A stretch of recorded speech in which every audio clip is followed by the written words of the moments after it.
ሰላም እንዴት ናችሁ? የሲስተር ሊዲያ የዩቲዩብ ቻናል ተከታታዮቼ ዛሬ ለእናንተ በጣም ይጠቅማል በብዙ ሁኔታ ላይ በጣም ብዙ ችግሮችን እየፈጠረ እንዲሁም ደግሞ በጣም አስፈሪና ገዳይ በሽታ ነው ከሚባለው ውስጥ አንደኛው ለእናንተ ይዤላችሁ መጥቻለሁ። ዛሬ በዚህ በዩቲዩብ ቻናል ለእናንተ ለቤተሰቦቼ ያመጣውላችሁ ነገር ስለ ኮሌስትሮል ነው የምናወራው። ስለዚህ በዚህ ቪዲዮ ኮሌስትሮል በምን ይመጣል፣ እንዴት ይጠፋል፣ ምን አይነት ምልክቶች አሉ፣ ምን ማድረግ አለብን፣ ኦሬዲ ሰውነታችን ላይ ኦር ደግሞ እኛ ላይ ኦሬዲ ሀፕን አድርጎ ከሆነ ምን አይነት ጥንቃቄስ ማድረግ አለብን የሚለው ብዙዎቻችን ጭንቅላት ውስጥ እየተመላለሰ ይገኛል። ስለዚህ ይሄንን ፖይንት በማንሳት አንዳንድ ነገሮችን የምናወራ ይሆናል። ታዲያ ከዛ በፊት ግን ሰብስክራይብ ካላረጋችሁ ይሄንን የዩቲዩብ ቻናል ሰብስክራይብ፣ ሼር በማድረግ ቤተሰብ ይሁኑ። የደውል ምልክቷን በመጫን በየጊዜው እንደዚህ አይነት ቪዲዮ ሲለቀቅ ለእናንተ እንዲመጣላችሁ ማድረግ ትችላላችሁ። ኮሌስትሮል ማለት በደማችን ውስጥ እያንዳንዱ ሴሎቻችን ውስጥ የሚገኝ የቅባት ንጥረ ነገር ነው። ይህም ደግሞ ሰውነታችን በተፈጥሮ ኮሌስትሮልን ያመነጫል። ይህንንም ብዙን ኮሌስትሮል የሚያመነጭልን ሊቨራችን ወይንም ደግሞ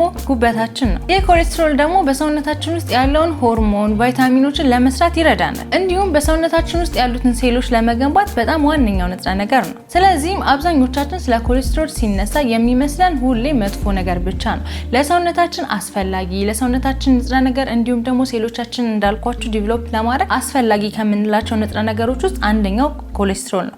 ስለዚህ ኮሌስትሮል በሰውነታችን ውስጥ አያስፈልግም ማለት ሳይሆን በሰውነታችን ውስጥ የኮሌስትሮል መጠናችን ሌቭል ኦር ደግሞ የተመጣጠነ መሆን አለበት እያልን ነው። ምክንያቱም ኮሌስትሮል በሰውነታችን ውስጥ በሚበዛበት ጊዜ የሚያመጣቸው ችግሮች ይህ ኮሌስትሮል በሰውነታችን ውስጥ ከሚያስፈልገን በላይ ከሆነ ግን ከሱ ጋር ተያይዞ ብዙ ተጓዳኝ በሽታዎችን ሊመጡብን ይችላሉ። ከዚህ ውስጥ ደግሞ ማን ናቸው ብላችሁ ካላችሁኝ እንደ ሄርት አታክ፣ ስትሮክ እንዲሁም ደግሞ ከልብ ጋር የተያዙ በጣም ከባድ ናቸው ብንላቸውን አይነት በሽታዎችን ሊያስከትልብን ይችላል። ስለዚህ ይህ ማለት ምን ማለት ነው? በሰውነታችን ውስጥ ምንም አይነት ኮሌስትሮል አያስፈልገንም ሳይሆን በሰውነታችን ውስጥ ያለ የኮሌስትሮል መጠን ሌቭል ወይንም ደግሞ የተመጣጠነ መሆን አለበት ማለት ነው። ኮሌስትሮል ስንል ደግሞ በብዙ አይነት መንገዶች ልንከፍላቸው እንችላለን። ኮሌስትሮልን በተለያየ መንገድ ልንከፍለው እንችላለን። ከነዚህም ውስጥ ደግሞ የመጀመሪያው ኤልዲኤል ወይንም ደግሞ ሎ ዴንሲቲ ሊፖፕሮቲን የምንለው ነው። ይህም የኮሌስትሮል አይነት ባድ ኮሌስትሮል የምንለው ወይንም ደግሞ መጥፎ ኮሌስትሮል ነው ብለን የምንጠራው ነው። ቅድም እንዳልኳችሁ አብዛኛው ኮሌስትሮል የሚመረተው ከሊቨር ነው። ይህም ኤልዲኤል የምንለው የኮሌስትሮል አይነት ደግሞ ከሊቨራችን አንስቶ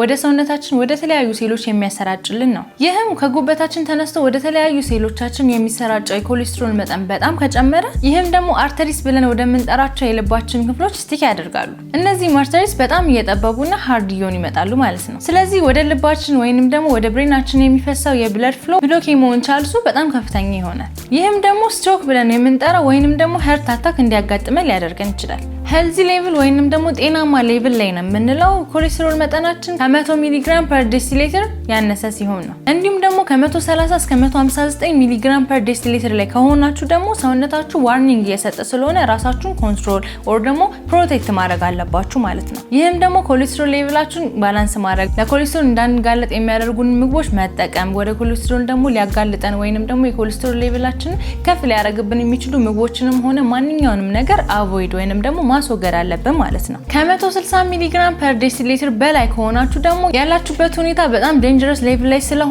ወዲያውኑ በአቅራቢያችሁ ወደሚገኝ ክሊኒክም ሊሆን ይችላል፣ ሆስፒታልም ሊሆን ይችላል፣ ማንኛውንም በአቅራቢያችሁ ወደሚገኝ ጤና ጣቢያም ቢሆን ያላችሁበትን ሌቭል ቼክ ማድረግ እንዲሁም ደግሞ ራሳችሁን ፕሮቴክት ማድረግ ይጠበቅባችኋል።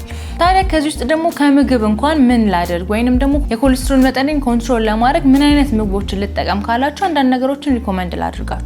እነዚህም ፍሩቶችን፣ ቬጂቴብሎችን እንዲሁም ደግሞ ጥራጥሬ የምንላቸው ምግቦች ብትመገቡ ለእናንተ ሞር ተመራጭ ነው። በውስጣቸው ሳቹሬትድ ፋት የበዛባቸው ምግቦች እንደ እንቁላል፣ እርጎ፣ ስጋ፣ ቺዝ እነዚህ የመሳሰሉ ምግቦች ለሰውነታችሁ የኮሌስትሮል መጠናችሁ ከፍ እንዲል ሊያደርጉ ስለሚችል በተቻላችሁ መጠን እነዚህ ምግቦች መቀነስ ይጠበቅባቸዋል። ታዲያ ይህን ስላችሁ ደግሞ ቶታሊ ማቆም ያለባችሁ ምግብ የለም እያልኳችሁ አይደለም። ኮሌስትሮል መጠናችሁን ኮንትሮል ለማድረግ እንዲሁም ደግሞ በተቻላችሁ መጠን ሄልዚ ሆኖ ለመቆየት ደግሞ ምን አይነት ምግቦችን ማስወገድ ቶታሊ ማስወገድ እንዳለባችሁ ልንገራችሁ። እነዚህም ደግሞ ፍራይድ የሆኑ ለምሳሌ እንደ ቺፕስ ኦር ደግሞ ፕሮሰስድ የሆኑ ከፋብሪካ የሚወጡ የፋብሪካ ውጤቶች የታሸጉ ምግቦች፣ እነዚህ ምግቦች ደግሞ ቶታሊ ብታስወግዳቸው ለእናንተ ጉዳትን እንጂ ጥቅምን ስለማያመጡ በጣም ጠቃሚ ይሆንላችኋል። ከዚህም በተጨማሪ ሬጉላርሊ ደግሞ ኤክሰርሳይዝ ብታደርጉ ሞር በጣም ጠቃሚ ነው። ኤክሰርሳይዝ እንደሚታወቀው ኦንሊ ጥቅሙ ኮሌስትሮልን ኮንትሮል ለማድረግ ብቻ አይደለም፣ ውፍረትንም ኮንትሮል ለማድረግ ይጠቅማል። በሰውነታችን ውስጥ ያለው ሜታቦሊዝማችንን ቡስት እንዲሆን፣ ጤናማ የሆነ አቋም እንዲኖረን፣ እንዲሁም ደግሞ በስትረስ ምክንያት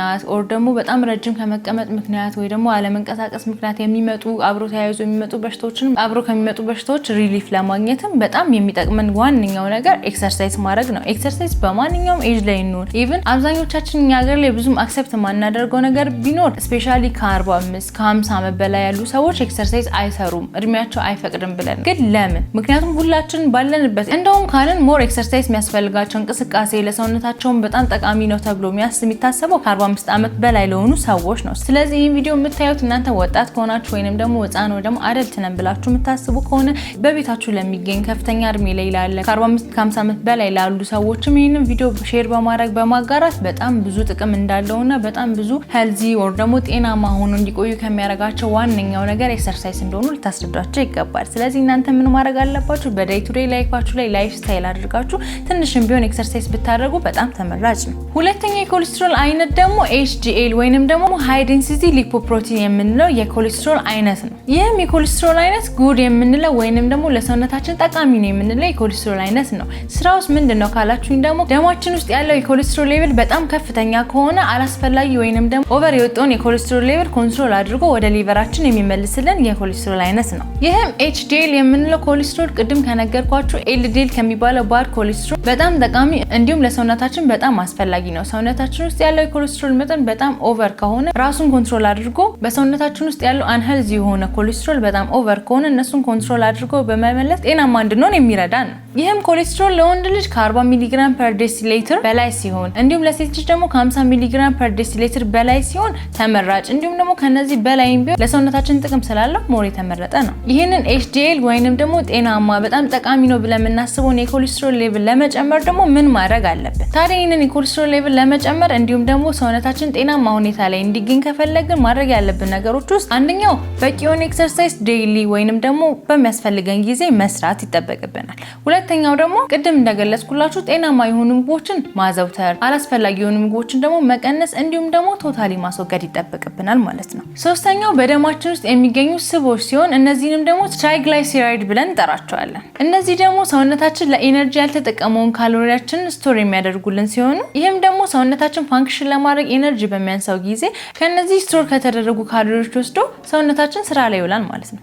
ይህም ደግሞ እንዳልኳችሁ በሰውነታችን ውስጥ ስቶር የተደረጉ ፋት ከመሆናቸው መጠን ሰውነታችን ኢነርጂ ሲያስፈልገው ከነዚህ ፋቶች ካልወሰደ ኢነርጂ ለመጠቀም እነዚህን ፋቶች ካልተጠቀመ ብለዳችን እየወፈረ እንዲሁም ደግሞ አስፈላጊ በሆነበት ጊዜ ወይንም ደግሞ እንደሚያስፈልገው የደም ዝውውር ላይኖረን ይችላል ማለት ነው። በዚህ ምክንያት ደግሞ ቅድም እንዳልኳችሁ የልብ ኬዝ ወይንም ደግሞ ፓንክራቲስ የምንለውን በሽታ ያስከትልብናል ማለት ነው። ብዙ ጊዜ ይህ ችግር የሚፈጠረው ወይንም ደግሞ ለኮሌስትሮል ተጋላጭ የምንሆንበት ምክንያት ቅድም ያልኳችሁ ፖይንቶች ሪቨርስ ሲሆኑ ወይንም ደግሞ ተቃራኒ LDL በጣም ሲበዛ እንዲሁም ደግሞ HDL ደግሞ በጣም ሲያንስ ይሄ ለሰውነታችን በጣም ጠቃሚ ስለማይሆን ወይንም ደግሞ ጉዳትን ስለሆነ የሚያስከትልብን አላስፈላጊ የሆነ ኮሌስትሮል በሰውነታችን ውስጥ እንዲከማች ያደርጋል። ስለዚህ በኮሌስትሮል ተጠቃንን ብለን የምናወራው በዚህ ስቴጅ ላይ ስንደርስ ነው ማለት ነው። እንዴት ማስወገድ ወይንም ደግሞ ሌቭል ማድረግ አለብን ብለን ካሰብን ደግሞ በዋናኛነት ስኳር እንዲሁም ደግሞ ሪፋይን የሆኑ ካርቦችን ሊሚት አድርገን መጠቀም ይኖርብናል። ሪፋይን ካርብ ምንድነው ካላችሁ ወይ ደግሞ ግር የሚላችሁ ከሆነ ደግሞ እንደ ፓስታ፣ መኮሮኒ መሰል ነገሮችን ሳይበዛ ሊሚት አድርጋችሁ መጠቀም ማለት ነው። ሌላው ደግሞ ቅድም ላይ እንዳነሳሁት ፖይንት አልኮል እንዲሁም ደግሞ የተጠበሱ ወይንም ደግሞ የፋብሪካ ምርቶች የምንላቸው ምግቦችን ቶታሊ ማስወገድ ይጠበቅብናል። በስተመጨረሻ የምላችሁ ነገር ኤክሰርሳይዝ